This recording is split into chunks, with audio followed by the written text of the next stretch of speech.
Akala ko alas 12:20 na. Nagkikinulaw na yung klase yung tatay TV. Mga Noy. Ano na? Mga Pinoy. Kung nakakuang kamuhin 300 kuan ka buok. Dami bayad ang iulukan. Nabugat may kanlukad ni Mano. Hindi mabugat at kagin inuuranan. Hinang humahat nahaw ang tubig.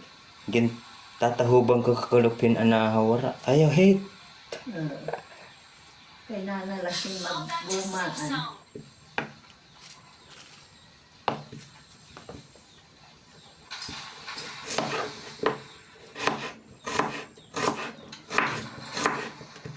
Magluluto tayo ng spaghetti. Luto pala ka, wala pa mga ano po.